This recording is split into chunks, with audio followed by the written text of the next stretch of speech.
Before I give the right to the member for Huron-Bruce, I have to inform that he will be interrupted at the beginning of statements by members and question period, and he'll be able to continue after question period with the rest of his speech. So the honourable member for Huron-Bruce. Hear, hear.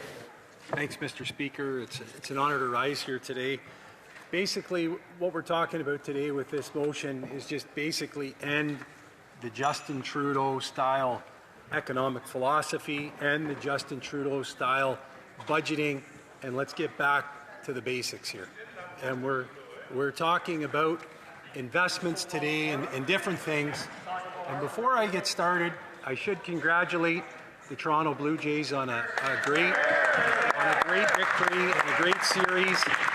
That was excellent. We can all agree in this house about that. See, a little bit of unity before we get the punching in. But what did they do? I'll even give them credit for private investment. They spent $750 million over the past few years updating the Rogers Centre, and they didn't ask for any government money that I know of.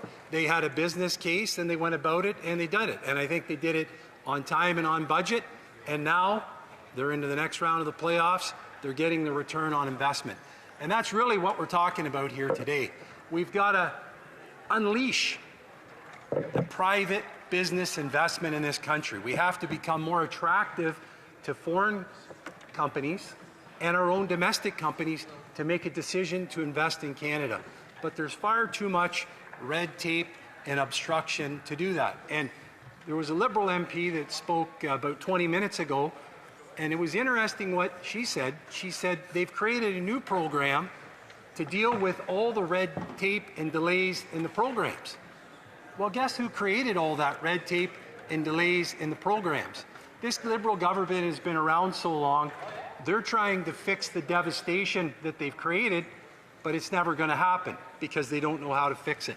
If you go back 10 years, Stephen Harper and Joe Oliver delivered a budget, really in the legacy of Jim Flaherty, and it was a balanced budget. And the government expenditures that year were $289 billion for a balanced budget. The entire deficit for the country, the net debt for the country was $610 billion, which is a lot, but it was $610 billion. Debt to GDP at that time was just over 31% and declining. And we really were, after a number of years, becoming a destination to do business around the world. Justin Trudeau came along and he said, look, I'm just going to spend a little bit more here over the next 3 years. I'm going to have a balanced budget in 2020, little deficits in the medium term, $10 billion a year for some investment to kickstart the economy. Now that should have been deadpanned right from the beginning, because in a $2 trillion economy, $10 billion is really not going to get the job done. And right from the beginning, Canadians should have known, we knew, everybody should have known that when a person comes in with that kind of philosophy, it's going to fail. And when you fast forward to today, the debt is over 1.2 trillion net debt. The gross debt is way more, but the net debt is 1.3 trillion dollars. The debt to GDP, just for Canada, not for all the provinces combined, is over 40%, 45%, I believe. The deficit this year, incredibly, will be higher than a Justin Trudeau deficit at approximately $62.5 billion. And all the while, they've told Canadians, we just need to invest a little more, to the point now where I believe in 2024, 2025, total government expenditure is at $450 billion. So in 10 years, we've increased the size of government by well over 50%. We've more than doubled Canada's debt permanently. We've added burden onto young Canadians that will last their lifetime and generations down the line, all because Justin Trudeau said 10 years ago we're going to make a little wee investment, and he used the term modest short-term deficit. And he also used the term that came back to bite him pretty hard, the budget will balance itself. Now, the other chief architect of this commentary is now the Prime Minister. He was his advisor all the way along. And when Canadians were looking at him in the winter and through the spring, they thought, boy, we've really broken away from this Trudeau guy. But really what they did is they elected Trudeau on steroids. And now, months later, they can't believe what they got. I know because I'm out in my community all the time. People can't believe what they've got. And it's not just in finance and business, it's in everything. It's universal disappointment.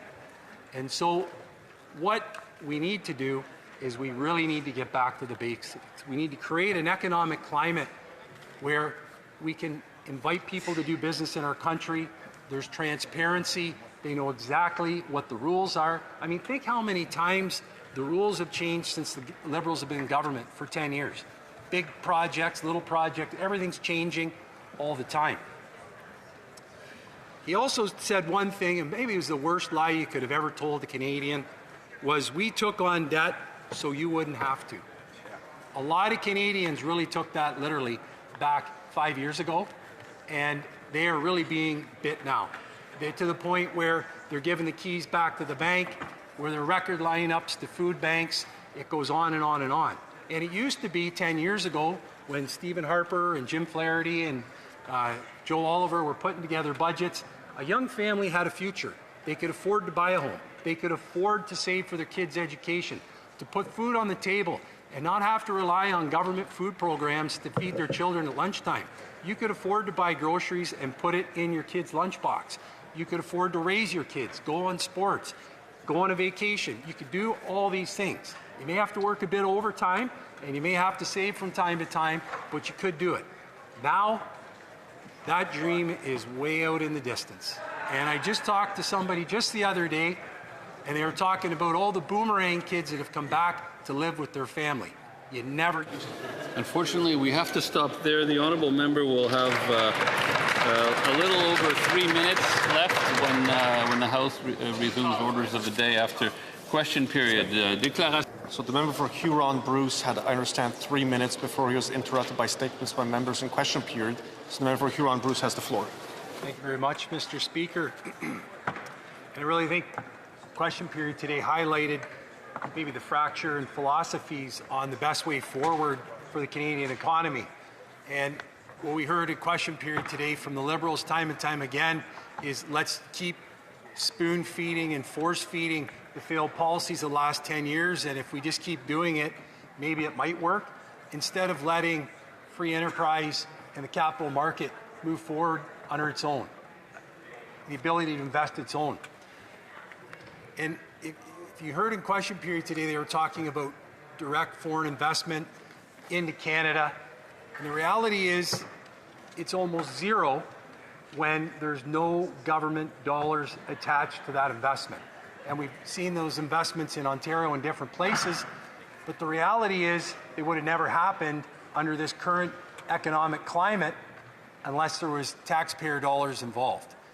If you go back in time, that wasn't the case. Large corporations could examine the Canadian market, take a look at the investment climate, the labor pools, all the different services that went into it, and I'm talking about before 2015, they could make their own decisions, and they didn't need foreign money, they didn't need Canadian taxpayer dollars to make the investments. They would just come here. So it's not been great in the last 10 years, and in fact, when Canadian companies, unfortunately, in the majority of the time, when they have a chance to make an investment in Canada, they definitely are not. They're choosing somewhere else, and we see that in the news, unfortunately, every day. One other one, AI, buzzword on the news and business, everywhere else. The United States, in the beginning of the year, announced that there would be $500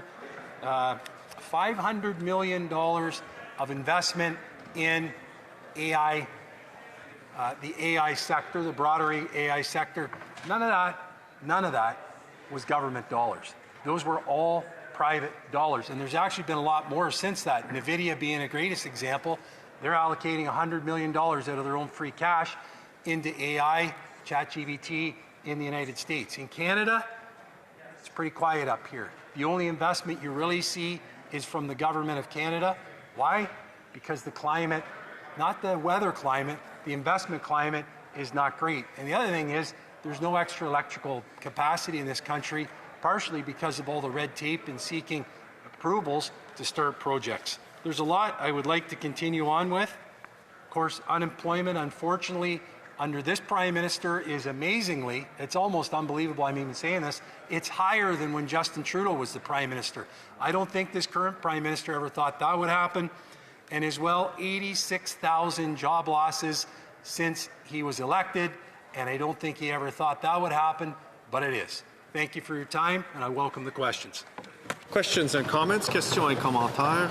The Honourable Parliamentary Secretary to the Government House Leader. Yes, thank you, Mr. Speaker. First off, I think it's important that we don't necessarily see and recognize the Conservatives as throwing the AI industry in Canada under the bus, when in fact the AI industry in Canada is doing exceptionally well, and the potential to grow is there, it's very real, and it's tangible. But the question I have to the member opposite is that the Conservatives consistently tried to give this false impression in regards to Canada's debt situation and deficit. When you take a look at the G7 countries, which include countries like the United States, Germany, England, or the United Kingdom, when you take a look at those countries, we are actually doing better than they are on a debt to GDP. My question to the member is, does he believe all those other countries around the world are in fact broken too? Member for Huron-Bruce. First of all, on AI, nobody's putting AI down. I'm just saying, simply put, when given the choice where to invest, they're picking the United States. That's all I'm saying on that one. When it comes to debt to GDP, the G7, I don't know why the Liberals even bring this up anymore. Once you get to 100% debt to GDP, it's over. No country has ever recovered from 100% debt to GDP. So basically, we're comparing ourselves to countries that are terminal financially. They are terminal financially. Without a great jubilee, without a debt jubilee, it is over for them. Japan, United States, et cetera, et cetera, et cetera. Why do we want to be the best of the worst? Why don't we just want to be the best? Questions and comments? Questions et commentaires. The Honourable Member for Langley Townships, Fraser Heights. Thank you, Mr. Speaker. I'd like to thank my honourable colleague for a very inspiring speech. He talked about the importance of private investment dollars. I agree with him. I wonder if you could comment on how free enterprise private investment dollars have a unique ability to find the most productive place in the economy to be, compared to politicians' poor track record of distinguishing between winners and losers. Honourable Member for Huron-Bruce. Great question, and I can give you an example. Over 20 years ago, in my riding where I used to work, Westcast Industries, the owner of it at the time made a decision to make a huge investment in Wingham, Ontario. And that was to build a new foundry where manifolds, exhaust manifolds, would be built and sold around the world. Largest manufacturer in the world.